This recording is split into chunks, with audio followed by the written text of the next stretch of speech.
you came. I want to welcome everybody. And so we have begun the recording. My name is Larry Anderson, November 5 Oscar, and I am privileged to serve as the president of the Deep Dixie Contest Club. I'm aided tonight by John McVeigh, K4 Alpha Foxtrot Echo, our able secretary, treasurer, and webmaster, as well as Jim Rosser, Alpha 5 Whiskey, who lives in College Station, Texas. I guess I should say that John McVeigh lives in Lexington, Tennessee. So Jim, A5W, is our vice president. So we are the three officers of the Deep Dixie Contest Club. And we welcome not only the members of the Deep Dixie Club, but a special welcome to some of you who are either members of the Dallas-Fort Worth Contest Group. And Eric in N5M was so nice to publish the invitation to them. We have some members of the Florida Contest Group here, and we also have members of the Tennessee Contest Group who's here. I've also invited members of the 599 DX Association to come. And then we have the elite group. I mean, the really top-notch elite group. And the main representative of that is Jim Talon's N3JT. And are you in Florida tonight or? Oh, I'm in Virginia. In Virginia. Okay, we can't keep up with you. I think that same thing that the IRS and the CIA said too. They were having trouble keeping up with. Anyway, we welcome you. Okay, so welcome to the family gathering here from the Deep Dixie Contest Club. Now, one of the things I want to say is that we're going to talk more about Kevin Nason, who is our main speaker tonight. But I want to let you know that the Deep Dixie Club has done some Zoom conferences before, but we're going to try to have a more systematic method in the future and have some really informative sessions when we can learn from each other, because there are some phenomenal people in this organization. And in the on deck circle for our next presentation is going to be one that you will not want to miss.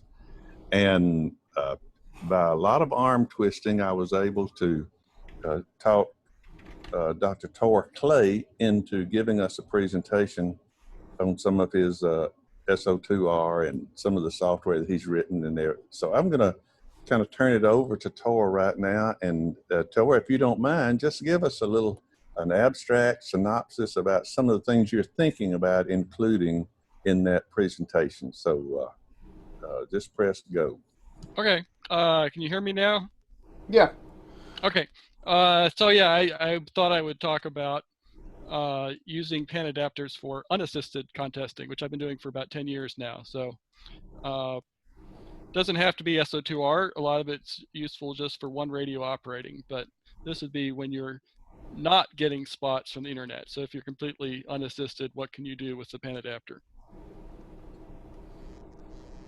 And that'll be the main topic. Okay. And are you going to? Yes, sir. Are you planning to spend any time talking about the software that you have written? Yes. I mean, that's the only software that will do it. So I will, of course, talk about it. Okay. Well, that's going to be great. So we'll make sure we pass out the invitations through the various clubs, and if any of you want to participate in that, we welcome you to join us. Okay, so now let's see. Switch over here to Ken. Oh, by the way, if you don't have your chat window open along your menu bar, I don't know whether, because I'm using a good computer, it's a Macintosh, and so some of you who are using your Windows machines, where is the menu that shows you where the chat room button is? Mine's on the bottom. Is yours on the top or the bottom? It's on the bottom. It's on. If you move your mouse up onto the screen somewhere, you should get your menu across the bottom. if it happens to be, reduced. And there's a chat right in the middle.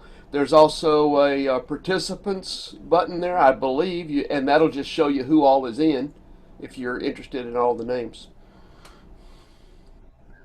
That's good. So the point of that is that we'll have the chat window open. If you have a question, uh, when it comes up, if you have something that you want to ask Kevin, he can decide whether he wants you to be able to interrupt or save questions. And Jim and John are going to be helping me watch that chat window to make sure that Kevin addresses any of those things. Some of them Kevin may need a response immediately, and some of them might be put in the parking lot for later. Okay? Great. Oh, and welcome to Super Steve, N8BJQ from Ohio. Okay, so Kevin, take it away, and thank you so much for offering your expertise to us. Well, I don't know how much expertise there is here. Everybody hear me okay? Yes, sir. Well, that's good enough then. First off, I'd like to thank you for the opportunity. And the reason I'm doing this, giving away some of my secrets, if you will, is people like Kirk. I've stolen a lot of his over the time and used his in some presentations. 95% of what I learned is from other people giving back, and that's why I decided I'd give a little bit back here. I don't know how much new is going to be in this or how much you'll get out of it, but hopefully something will pop up that maybe you hadn't thought of before. And I'd also like to say I might be stealing a little bit of Tor's thunder because I'm going to mention a little bit about pan adapters at the end too. Let me go ahead and share this screen and see how this goes. All right, can you all see my improved rate using N1MM spot capabilities? Hello? I'm still just seeing you. Not yet. No. Not yet. All right, let's try this. Share. There we go. All righty. So improve rate using N1 spot capabilities. The thing about assisted is everybody thinks it's pretty much point and click. It doesn't really work that way if you're going to be competitive. You also have to verify the spot's accurate, copy the call and exchange. We'll talk a little bit about that. For those of you who do use spots, never trust a spot. Got to make sure it's the right thing. You're going to have to switch back and forth between search and pounce and run. And we'll talk a little bit about that in a second. And if you're not turning a VFO, even though you're running assisted, you're probably not going to end up being in the top 5 or 10. You got to turn that big old knob on the front end of it too. Gary, W9XT, talks about rate. He pretty much said the same thing. I told you I stole a lot of stuff I've known from other people. And what he says is rate's below what it should be. Switch from CQ into search and pounce or back and forth, change bands, take a break and come back, use that off time when you're not being productive.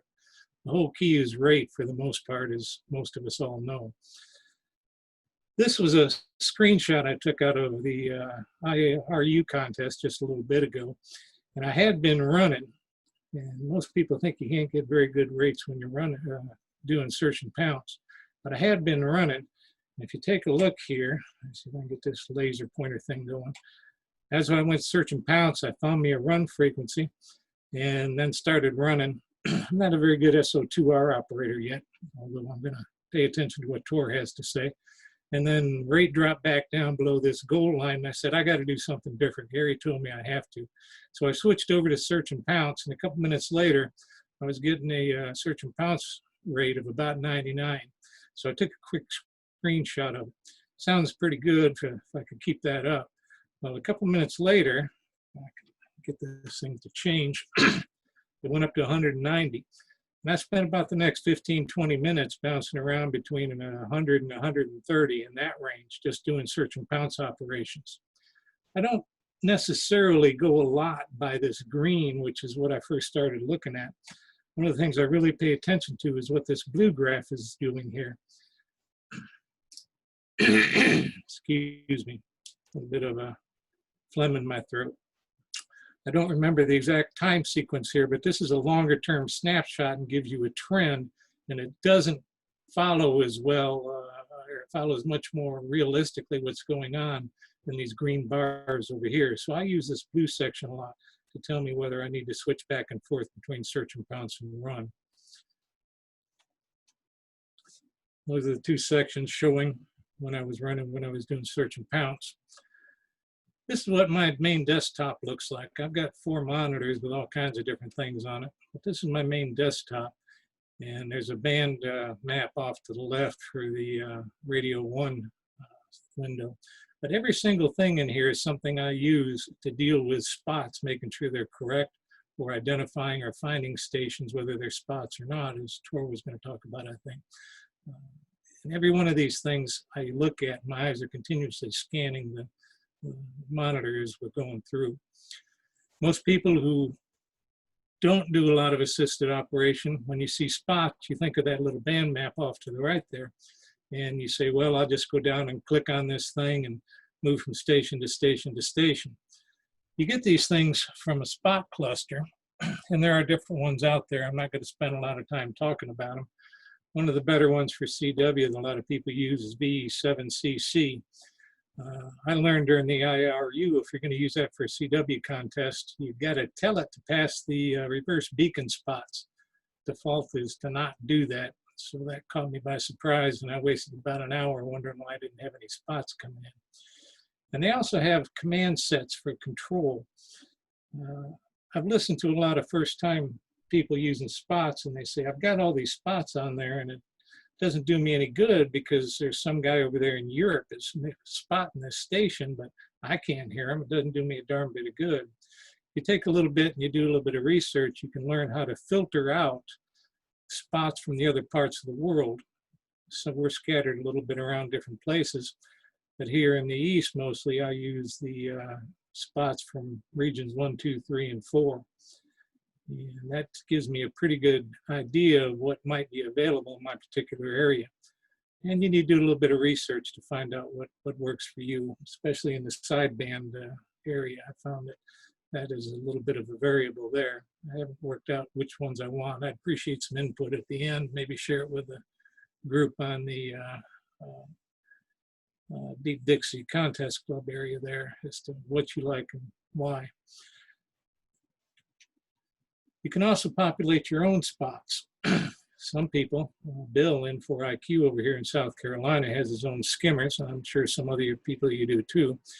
You type in a call into your entry window and then hit Alt-O, it'll pop it up on the band map, and it'll look pretty much just like those on the right-hand side there. Or you can tell N1MM to do an auto spot for you. Type it in the band map, and if you got that little thing clicked in the middle, grab focus, on the top, QSYing wipes the call and spots the QSO on the band map. Just by tuning your VFO, it'll go ahead and spot it for you. So you can set it up to do that. And another little handy thing to have is Alt-M. If you're tuning across the band and you find some stations, Billy Bob and Joe Mac talking about farming or something out there, and they're not in the contest, you can just hit Alt-M and mark that frequency as busy. So the next time you turn the VFO down across this band, you can just skip right over them. And there's another good thing that pops up we'll talk about a little bit later on. Band map thoughts. After I started using the band map for a while, I realized this thing is not sorted for directional antennas. That kind of irritated me a little bit. And if somebody wants to break in with a chat, I can't see the chat anymore. If there's any questions, you'll have to speak up for me. But because it's directional antennas only and I've got a beam pointed somewhere, if you look over there on the right, P3A for me is 120 degrees. Japan is JR6 from this was a 16, which I find kind of odd, but that's what it says. And as you go down and you were to jump from spot to spot using a shortcut key or just click as you're moving down the band, your antenna would have to go all over. So I didn't like that. I figured there has to be some other way to work with this. Different ways you can navigate. Click on the spot. You can control up or down arrow to jump to the next spot, or if you just want to run through and get mulch, you can use Control Alt up and down. I did that for the longest time, and then I realized after about 30 hours of screwing my fingers around in different directions that I started getting some hand cramps. So I thought there might ought to be a better way to make this happen too. So I started looking around in N1MM, trying to figure out what's there to ease up on some of that problem. Another thing I have is sometimes I don't want to see these spots. They're busted spots. They don't mean anything to me, or I just don't want to work them. Alt-D is a way to go to delete a spot if you got them in your entry window, or you can right-click on the spot, then use a menu option that says delete spot. And one I discovered a few months back was in the N1MM instructions. If you got one of these mice with a wheel in the center, all you got to do is push down on that center wheel if it's got a switch in there, and it'll make it go away too. That was pretty useful for me. Never trust call signs. If you're new to spots, you might think, well, there's a spot, I'll go ahead and work them, and he's in my entry window, I'm good to go. And I still fight that. If you look at the top there, you've got 3 groups, RU1A, RA1A, and RM1A, and they're all on the same frequency. Which is the real station? You have to listen. Don't trust a click and say that that's the right station. Could be a skimmer messed up, because if you look at them, you've got 2 from K Mike 3 Tango. He's got evidently 2 skimmers running, and they decode different stations. People do the same thing. You get the wrong busted call and enter it into the spot system. And then the next group down, we've got 4 stations on the same frequency pretty much. You have no idea which one's the real one that's supposed to be there unless you take a minute and listen. And down the next one, you've got a similar thing also. You've got 3 different stations pretty much on the same frequency. So you can't trust these spots. You got to verify it. And one thing that pops up too is you get a bad spot all the time. One of the most infamous ones is K3LR. Those of you who are CW ops, you know that the last character, or the last dit in the R is a dit. And what ends up happening on some of these skimmers is it takes that dit, which is an E, and it puts it in front of K3LR. So all of a sudden spots for EK3LR stop popping up everywhere. You think you got yourself a rare multiplier, and it's just a US station, although sometimes you use a multi-40 or not. You can blacklist these spots. A couple different ways to do it. The easy one is to right-click on it, and then there's an option on the right-click in the band map that says blacklist this spot. And once you do that, you can get a list of, I don't know, dozens of spots that are bad. And I sometimes take and put them in that list just for a contest or 2, because I know somebody keeps spotting the wrong station. But the problem is sometimes I leave them in that blacklist, and then they pop up in the next contest too, and they might be a legitimate station, they might not be. I go through periodically and decide whether to keep that blacklist as is, or should I delete them back out of there. I pretty much come to the conclusion that if they are worthy of me to blacklist them, I'll go ahead and just keep them in there. And remember I said about turning the VFO, I'll probably run across them when I turn the VFO, even though I don't have them in my spot list because they're blacklisted. So I'm not likely to miss them just because I put them in a blacklist group. Molten Q window. This is the real bread and butter of what I do when I'm doing with spots, is I play around a lot with this Molten Q window. There are several things in here to help you out, figure out whether you're transitioning, should transition to a search and pounce from a run or vice versa. And you've got a couple lists in here, the lists and mults. I've got it filtered by showing mults only. You can also click it to show mults and Qs.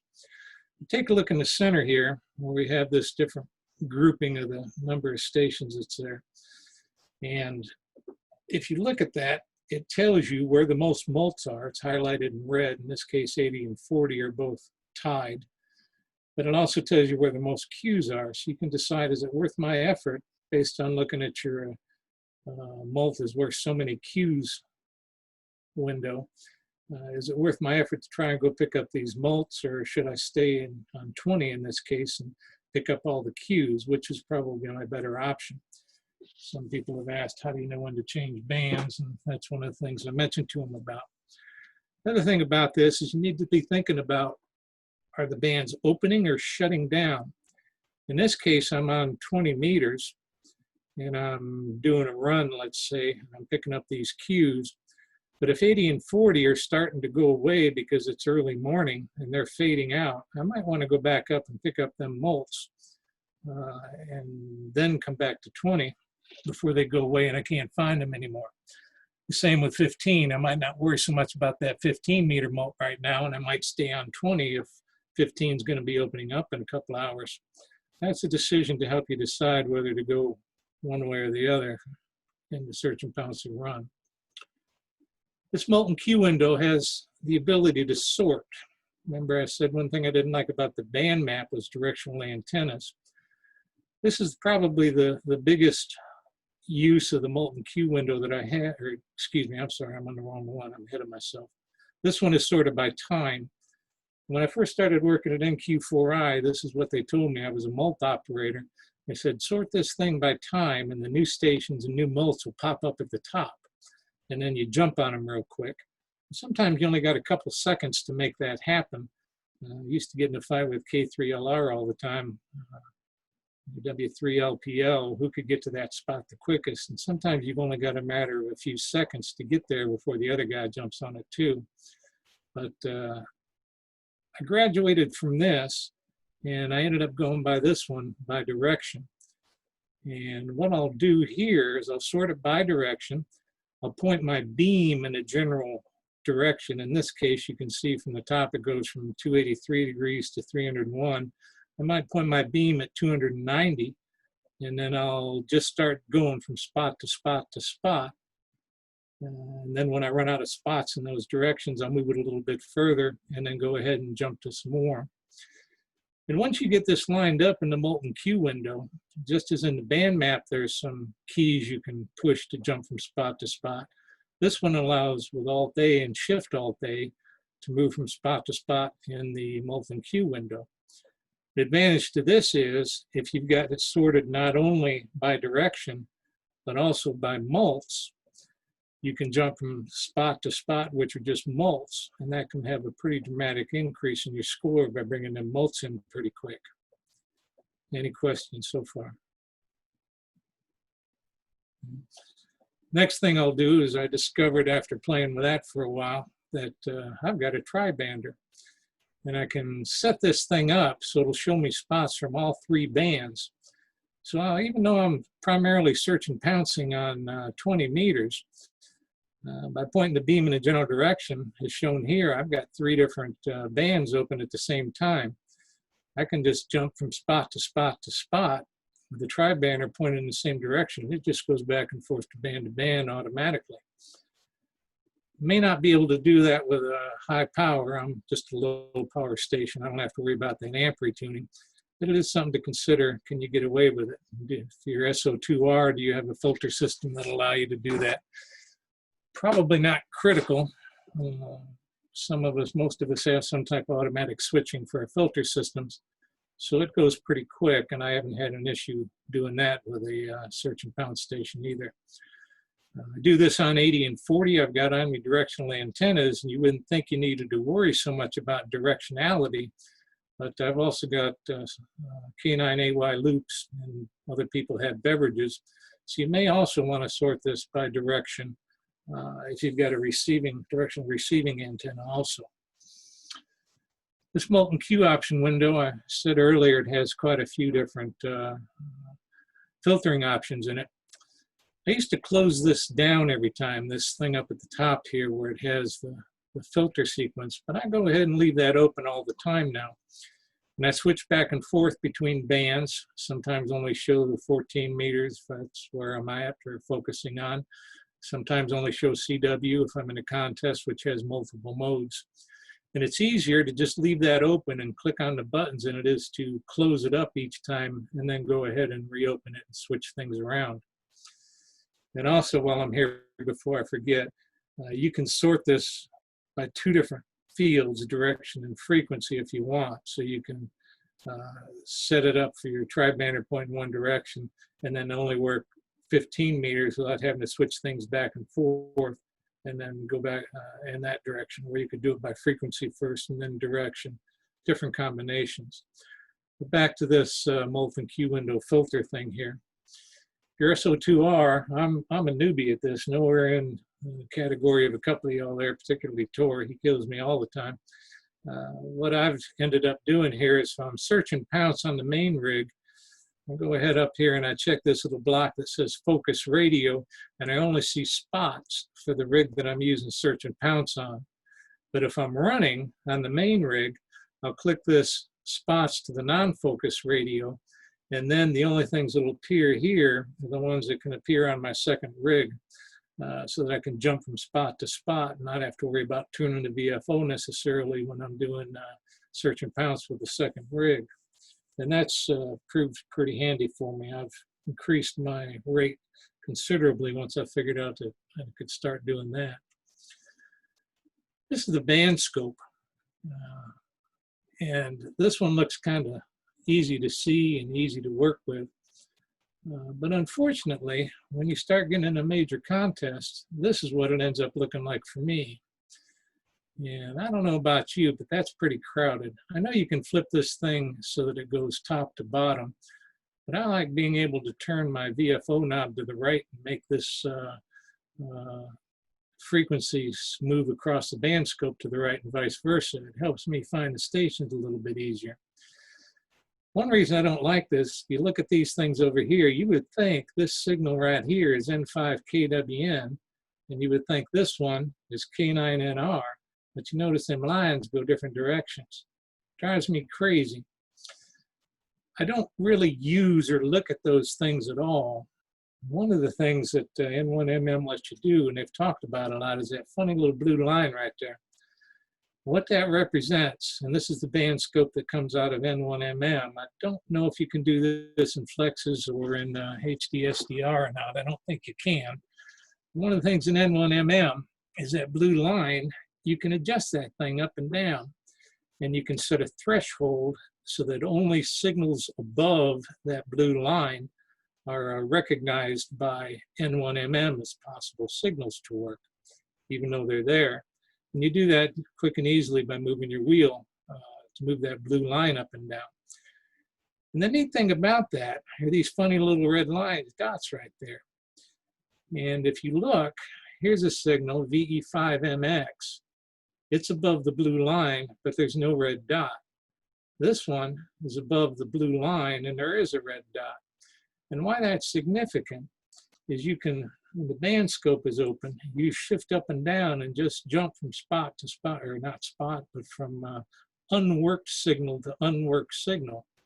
And this interfaces with the spots out of your band map so that it automatically identifies those stations that you've already worked. So when you use that shift up and down, you don't have to worry about working a duplicate. It just jumps from the new one to a new one. So we've talked about these ones already. And a lot of people don't consider this entry window and the SuperCheck partial necessarily a spot tool. But I use them in conjunction with the spotting things to help me figure out what's going on too. So let's talk about them just a minute.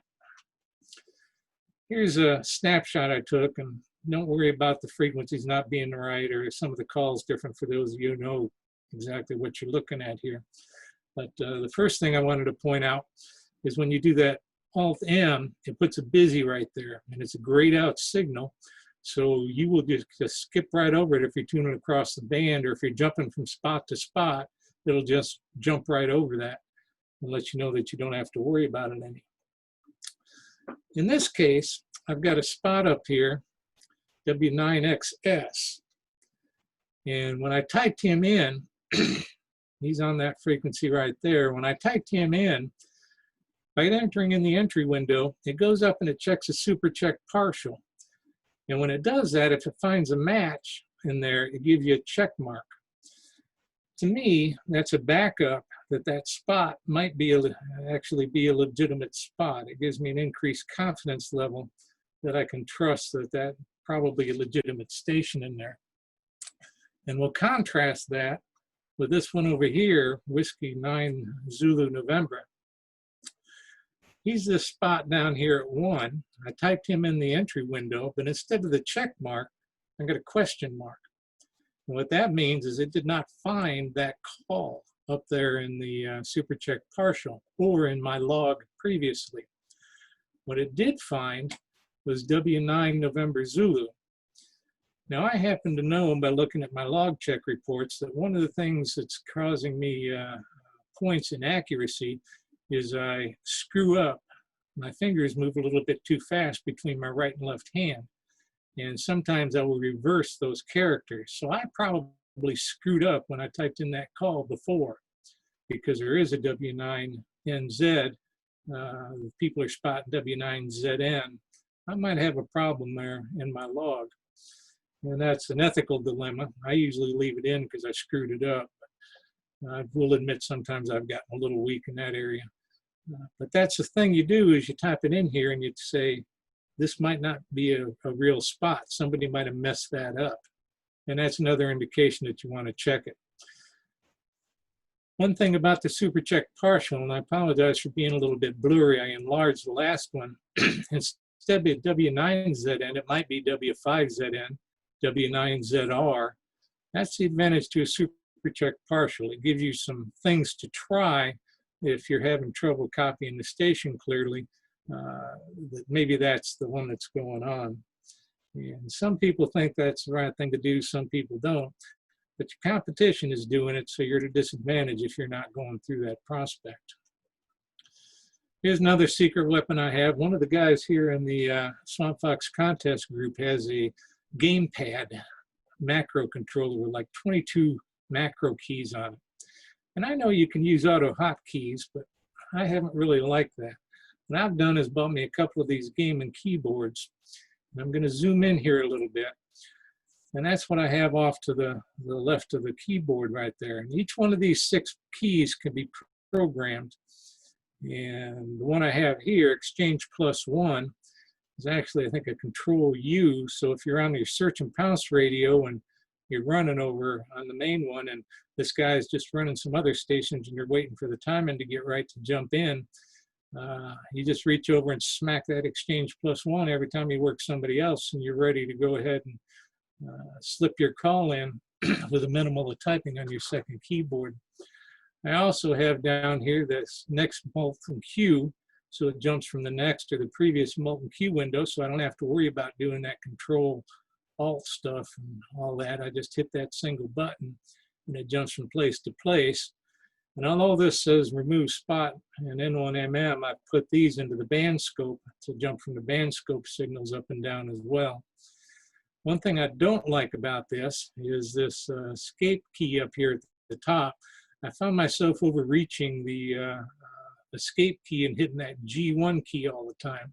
So I programmed that G1 to be in a second escape key, and it's saved me a bit of problems in the long run by giving up that one key. When I got to looking at these keyboards, I decided I wanted them on the left of the keyboard rather than some of them have them up across the top, because I didn't want to hit the function keys by mistake. And I think that would be easy to do with a function key instead of a macro or vice versa and mess yourself up. So I chose them to be off to the left where I can hit them with my pinky of the left hand pretty quickly on the keyboard. Another thing I did is I liked them, some of them have just 6 evenly spaced. I like mine in groups, makes it a little bit easier to not hit the wrong key as I go through. And up at the top here, there's 3 banks if I want to switch back and forth. But I think after 30 hours, I might confuse myself as to where I am. So I just always leave it on M1. And for SO2R, I keep 2 identical keyboards, so I'm always reaching for the same place with either one. And also because these are programmable keyboards, I don't know how the software would work if I had different makes of gaming keyboards. It works very well with having them be identical keyboards. I haven't had any issues back and forth with sharing this. Also, it's quick and easy to get in and reconfigure these keys. I do it on a regular basis. I've got a shortcut to this gaming software on my desktop. I just click it and it brings up this software thing, and then I can quickly and easily click on these little buttons right here and modify what they are to do it. One thing I regret is I haven't yet found a way to run N1MM macros through this keyboard yet. If anybody figures that out, let me know. There are several things I'd like to do to with these keyboards, but I haven't figured out a way to do that yet. General spotting info, again, don't forget the VFO. You got to do that. And the best way to beat a pile up is to be there first. What I do is make two passes through the band with a molt and cue window set to mults only, pick up all them. Then I switch to show all available cues, go through again. Then I'll maybe do that a second time, but then I'll go through with the band scope. And then once I get done exhausting all those, then I'll go through with the VFO and pick up anybody that I haven't worked up to this point. I seem to get a pretty good percentage of the stations of going through and doing that. If you're running in your rate drops, you might consider removing those local filters we talked about that the clusters can have, filtered down to just your region. Somebody may have moved in under your frequency, and somebody over there in Europe may spot them as being on your frequency. And you can decide whether you're strong enough to move or not. Me being a 100-watt little pistol station, I usually end up just moving rather than trying to fight it out. I have tried to fight it a time or two, but I'm usually on the losing end of that stick, so I usually move on. One thing that'll bite you a little bit with spots is in the N1MM configuration area under the mode control, the configure mode control, you have to tell your rig when you jump to a frequency, what is it supposed to do? And there are some different things in there, contest mode or band plan mode. Play around with those a little bit, decide what you like and don't like. I usually use the contest mode. If you've got an band plan mode, an example of why this would be a problem and you're in a CW contest, if you go to a spot that's up around, let's say 7072, and you're in band plan mode, the thing may switch over to RTTY on your digital mode, even though you're trying to do a CW contest. So if you find that happening, you might go ahead and check that. And once you choose one of these modes, if you start up another contest, that's a sticky setting, so you got to go back in and change it if you decide you need to want something different for another contest. That's bit me more than once till it got on my checklist, mental checklist of things to do. Another thing that's bit me a time or two is the split is set by the spotting station. So if you're on 40 meters and you up there around 71, I don't know, 7182, and that's where somebody's listening, or so they're saying they're working somebody and they're actually down there in the lower end sideband of 7058 or something. It's set by the spotting station, so you may end up being spotted incorrectly, or they may have had VFO set wrong, and all of a sudden you're transmitted two places. But that doesn't happen too often. Getting down to the summary of it, if you find a new one, create some goodwill, go ahead and spot them after you work them, of course. And it's easy to do that with them in your window before you move off the frequency. Just hit Alt P, you'll go ahead and spot them if you're logged into a cluster. And it makes it more fun for this running station. You can sure tell when you've been spotted if you're doing running. You get this sudden jump in cues, and it makes it all the while worthwhile. I told you that I had gone through and been reading 95% of what I learned with some other people. And these were two quotes that really stuck with me and started me on my quest to learn and become a better operator. With experience comes knowledge and cunning. I can't stand here and tell you the secrets, as many of them are second nature to me now.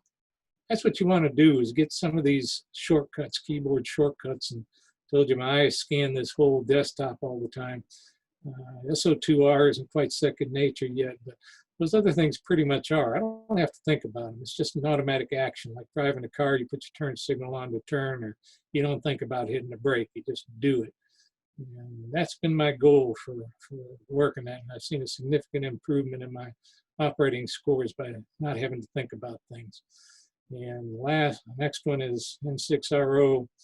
Best of the best gain their winning edge practicing the basics over and over, numerous forgettable events, often using inadequate radios and second-rate antennas, discovering how to overcome lessons never forgotten.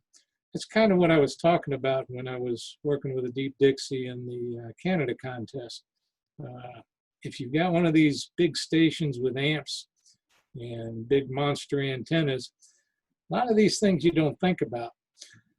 One of the things I learned about these spots is, I figured everybody knew this when I went to NQ4I. I mean, there was guys there who'd won the WRTCs, V7ZO, K4BAI was there. They didn't know about some of this stuff.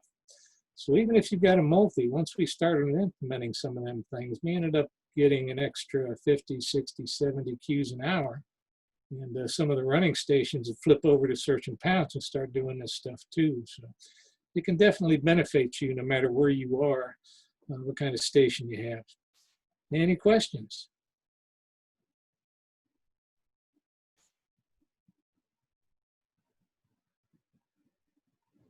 That's all I I know got. the questions are going to be coming hot and heavy.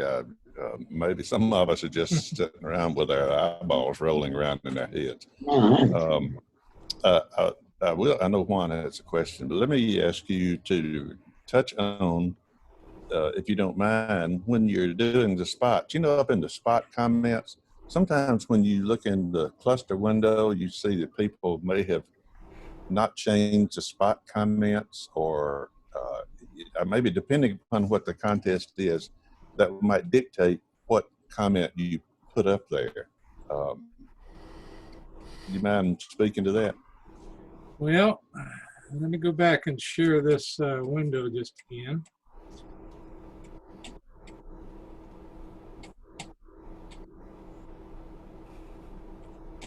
And over here in this Molten Q window,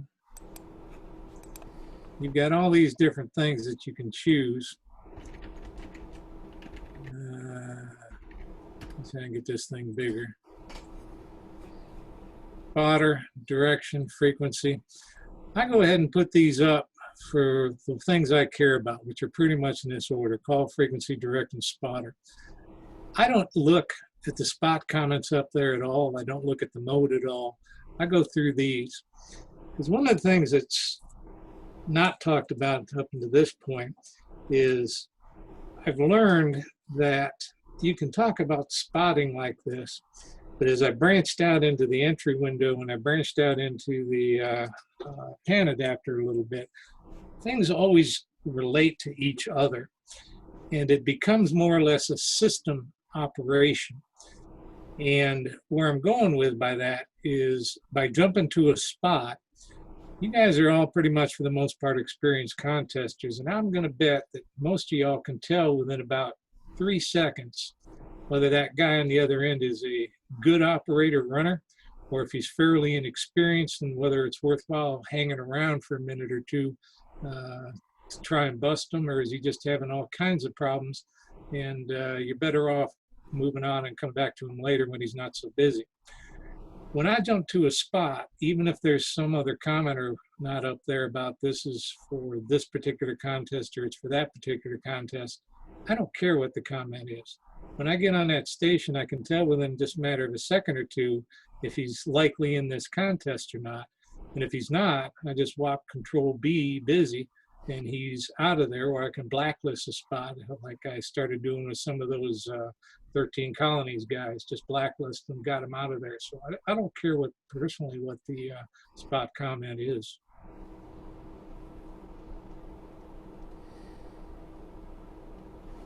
Okay, thanks. That helps a lot.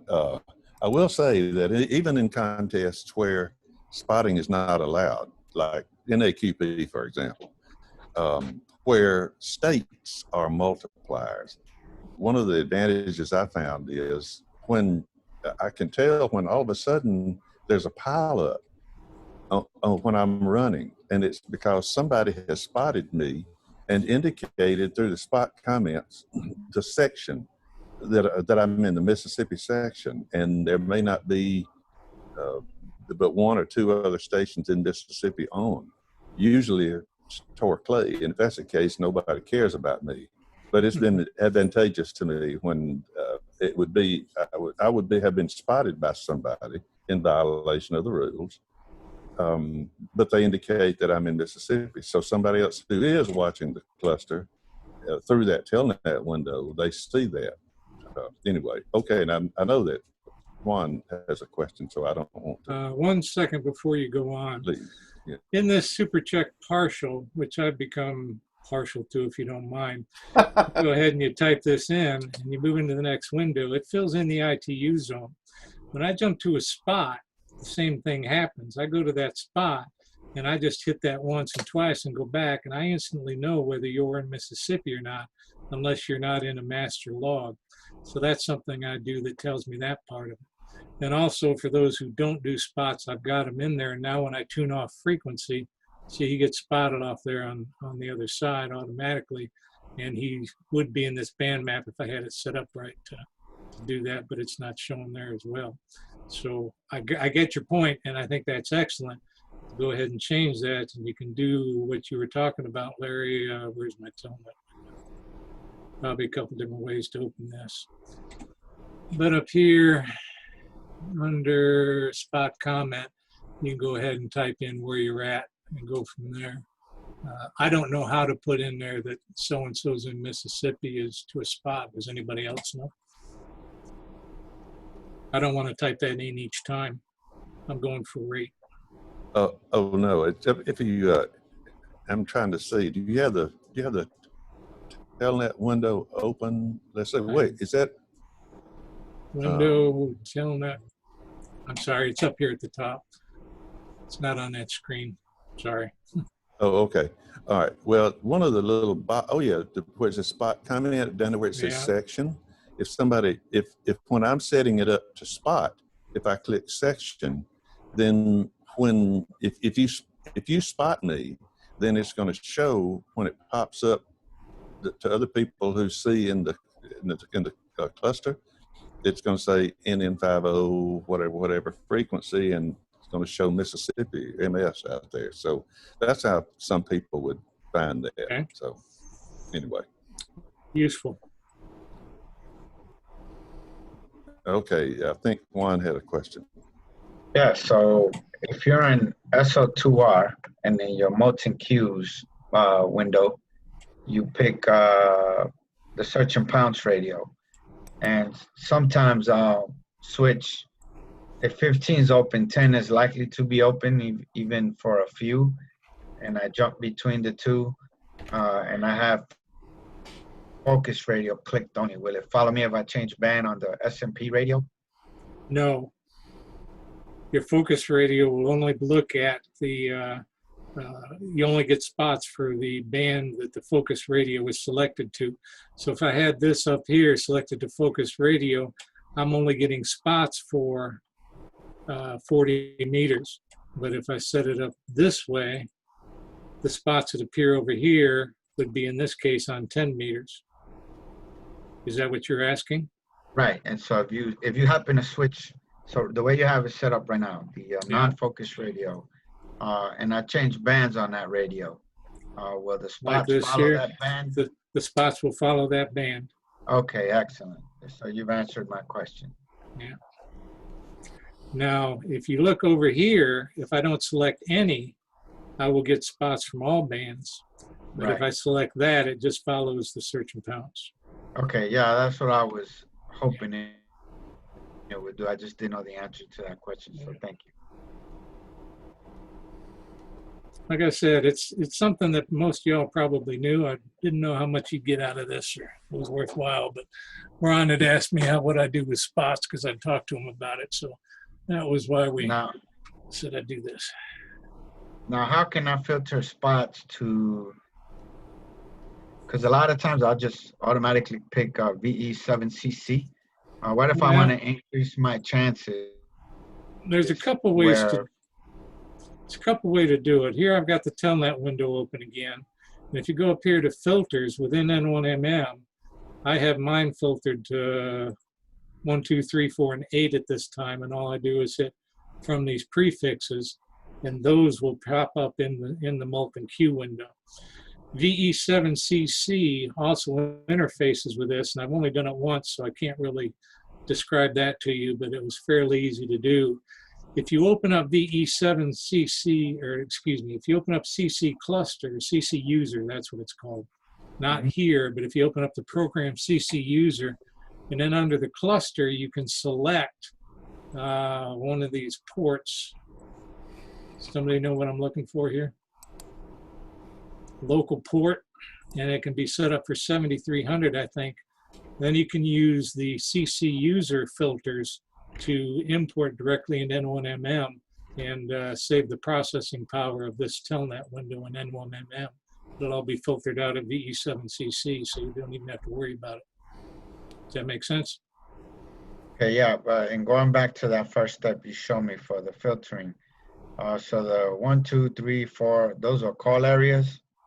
Yes, let me go back Okay, to now that. would that be restricting the spots to stations who make the spot? Yeah, that's how Okay. that works. Okay, From excellent. prefixes or calls. So what I do is just filter out that way. I put in 8 here because of the last contest, but usually I just have it 1, 2, 3, and 4.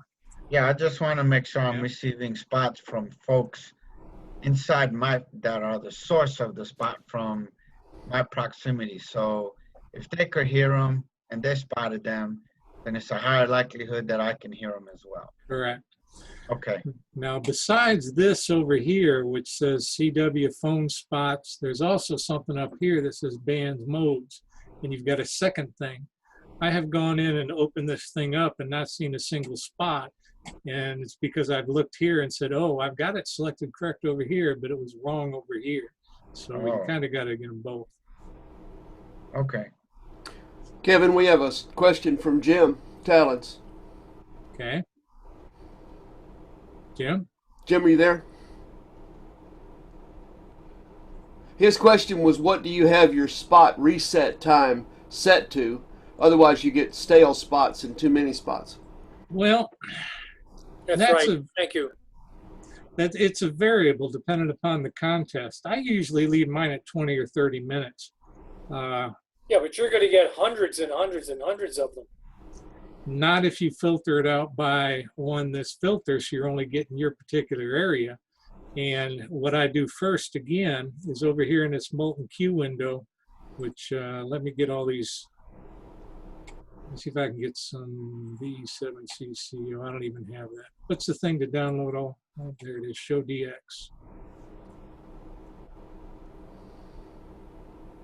I've got all these up here just by go ahead and hitting this.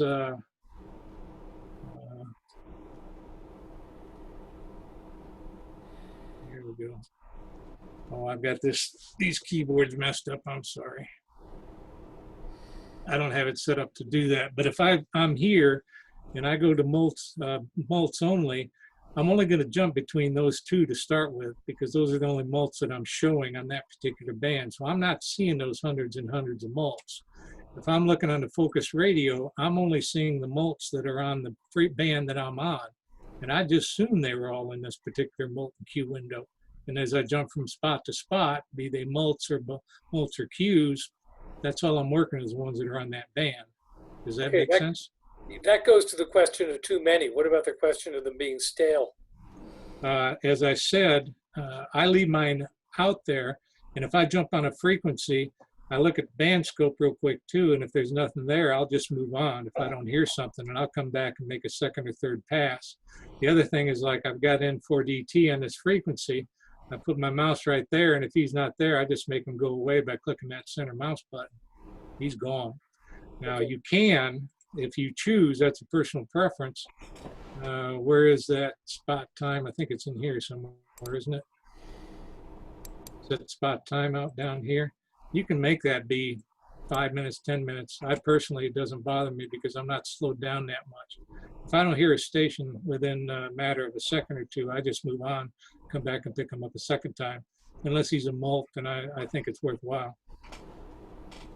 Okay, thanks.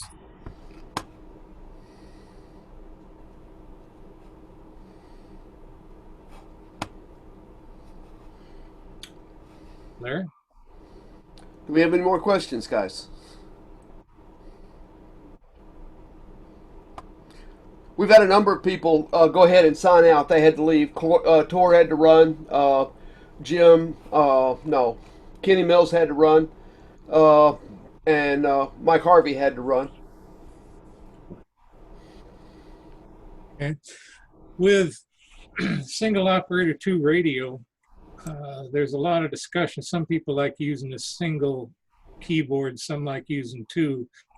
I tried a single for a long time, but by using spots in this method, I found it easier to have a run keyboard right in front of me keep one hand on that, and just every now and then move my other hand over to the other keyboard and hit that macro key and jump from spot to spot.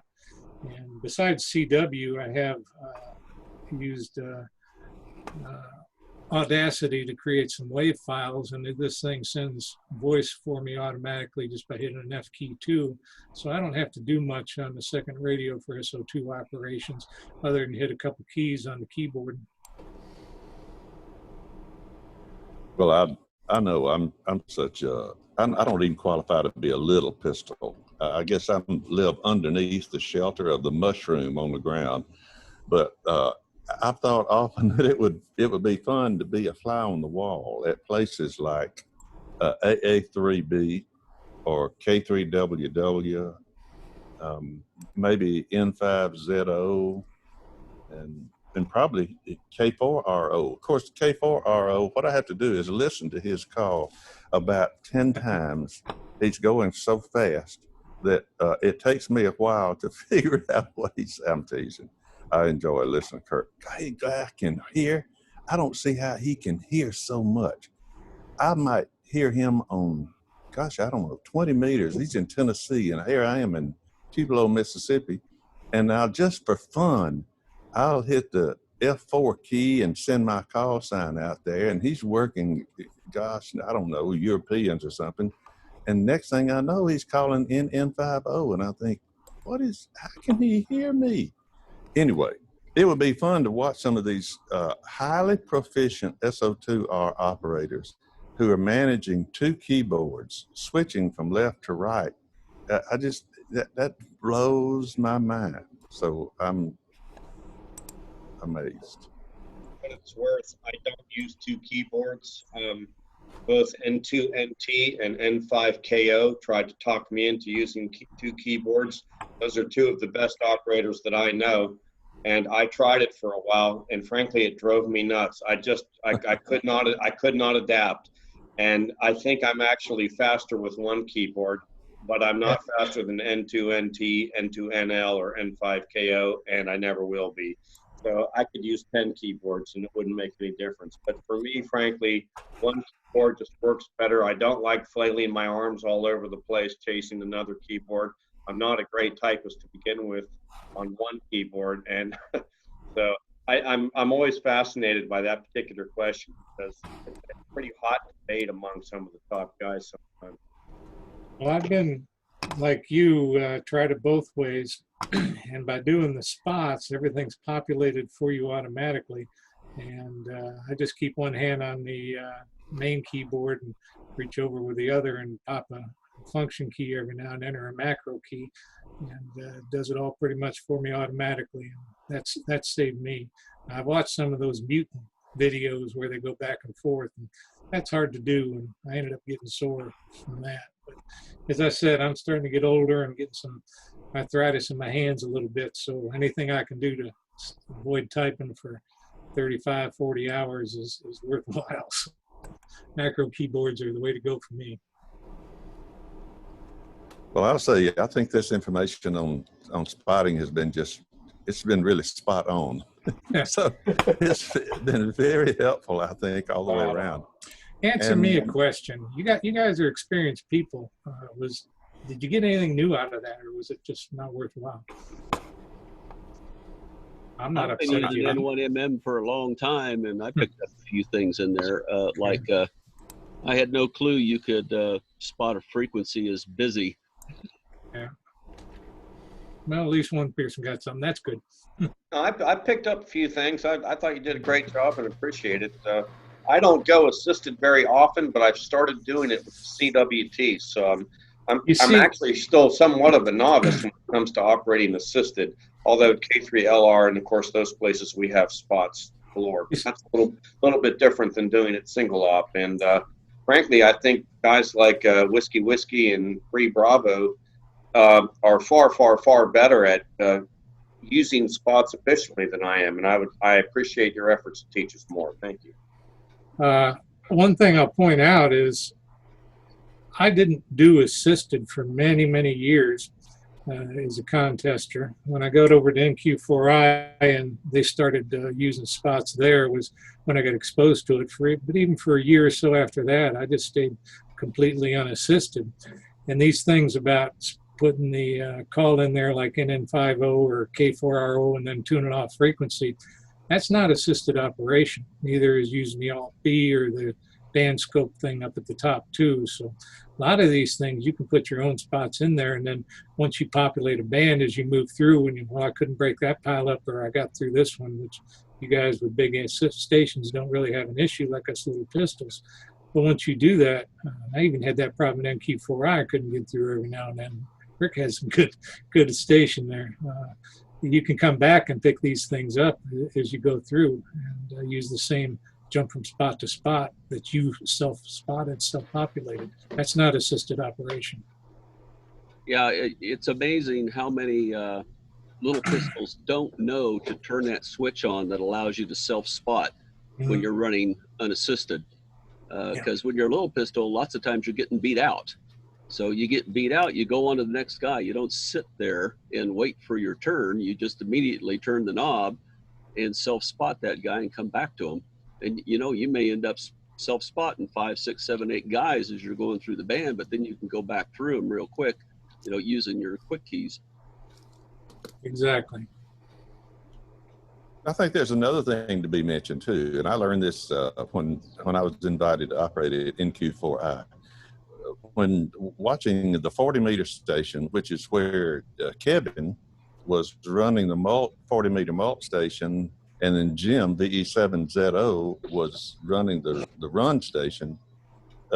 Just watching those guys was so amazing. But even with tremendous antennas, towers everywhere, hardline, fabulous radios, big amplifiers, like the Cadillac of the station, the two guys who were sitting in those chairs were wonderful. And with the best computers and all the other accoutrements, it still, to me, came down to those Top Gun operators who were sitting in those chairs. And I suppose that for me, I get teased because people say I can't. When I tell them I can't hear a particular station, they tell me to turn my loop. I just have a wire loop. That's all I have. Put a rotor on my loop. Can't do that. But that's what Juan tells me. Turn your loop. Well, I rotate my vertical. Yeah, there you go. That's right. Same thing. So the best thing I can do is to try to just make Larry better. And that's why sometimes my rate isn't high. I'll come across, and I say this honestly, I'll come across an operator, like really good operator, and I'll just sit there and listen to them. And I'll sacrifice my score because I know I'm not going to be in the top 100. I sacrifice my score for spending a little time listening to somebody who is an effective runner, and then listening to somebody who is an ineffective runner. And speed doesn't matter sometimes. So that's just sort of my take on that thing. But anyway, what a great program, Kevin. I really appreciate this. The recording is going to be very valuable to me because there's not any way in the world I could consume all of the new information that I heard in one pass. It went kind of quick too, but thank you. Yeah, I'm the same way. I'm still a young pup when it comes to contesting, and so I've got to go back and look at this recording a couple of times, I think, to learn a lot from it. That was a great presentation. Yes, it was very, very well done, and I'm sure just about everybody picked up something from it, even us old dogs. Hey, Kevin, your bench looks way too clean and organized. I'd love to see a 2-minute tour if you could give us one. We'll skip that this time. Okay, too bad. I always love seeing other people's benches and how they tend to organize quote stuff. No, I haven't got it organized. See the labels on your drawer. That's fine business. Yeah.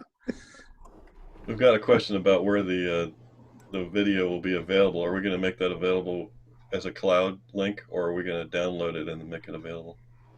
I'm recording it myself, but I'm going to have to abdicate my abilities here to Larry. I'll put it on Dropbox or someplace, Google Drive, and let him take it from there because I'm not sure what to do with it after that. Deep Dixie has a YouTube channel, and that's one of the places we'll put it there, just so wherever we can make it available, most conveniently to most people. And I know some people work in locations where they cannot access YouTube.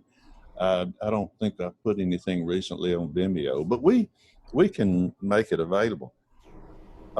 Also, and we'll announce that. Matter of fact, to people from the Tennessee Club and Dallas Fort Worth, Florida, what we'll do is send that information to all the people who are invited here so that the members of those clubs can figure out how to find it. And I think that will be helpful. And probably, as Max said, we'll have links somehow on the Deep Dixie Club. We also would take recommendations from any of you who could suggest to us how best we can populate this and make it available to other hands, because it is very valuable information. And I would say also, especially to those of you who are not members of the Deep Dixie Contest Club, if you have members in your clubs who have something like this to offer that would be a benefit to your club, and your club does not have a mechanism for giving this, then we would be very glad, Deep Dixie would be very, very glad to host your club member to talk about something that is of, particular benefit. So we're all here to help each other. That's without any competition among clubs. That's not what we're about. We just want to help other people, like other people that have helped old Larry. Okay, give one more chance. If you have anything you'd like to offer in the chat, don't see anything there or anything offer here, then we'll give you one more chance and then we'll shut down. That blacklisting command, was it Control B? Sir, did you say you put me on the blacklist? Is that what you said? I don't remember what it is, and I closed my window up, but you can right click on the spot and that'll come up in a menu, and you can say blacklist that spot. Thank you. Great job. Thanks. I learned a few. And Larry, I see up here in your comments, you wrote the flex allows the blue line to be adjusted. Do you see the spots in that little red dot on the flex or not? So you can jump. I can't. Pardon me. I can't remember that. I do know that Michael Walker, VA3MW, who makes, I think he works for Flex, makes videos. In one of his sessions recently, his Friday sessions and video, he and maybe Tim Ellison or someone else was showing how that line can be moved in order to, maybe they were talking about like signal to noise ratio more than contesting, but the ability to move that line up and down. Yeah, I've used a flex before, and that's what I remember. I used flex as a field day down here at the North Augusta group for a few years. That was amazing to me. But anyway, I don't remember that the flex accepted the spots from N1MM so that you knew to be able to skip over those signals, which was the key point of that band scope. Being able to just go to the stations that you have not worked yet. Yeah. Well, just for what it's worth, we another one of these sessions that we have in the on deck circle. It's not really there. It's still in the parking lot. Is a session led by Joe Moffitt, AB50R, who is one of the alpha test members for Flex. And he lives here in Tupelo, and he's done some things. Matter of fact, I think he did something with Jim Rosser when Jim was considering whether to buy Flex. And so he showed a lot of things. Well, so Joe can do that. And then we probably can get some good contesters who use Flexes and N1MM and would know not only the answers to that question, Kevin, but would be able to demonstrate it. And then maybe some others who are participating are Kenwood or ICOM owners who to tell us, well, yes, this is how that works on my 7300. So we also, in concert with finding members of other clubs who have expertise that we could share, there may be some people who want to know certain things. If we knew that, then we could seek out people. So y'all just help us out. Okay, I want to thank everybody for coming, and all of those who watched the recording. I appreciate that too, and we look forward to the next time that we do this. I really appreciate your coming, and some really good information, and let's make better scores. Thanks for the invite. Have a good night, all. Thanks again, Kevin. Have a Good night, everybody. Good Go night. ahead and end the recording, Matt. In recording. Okay.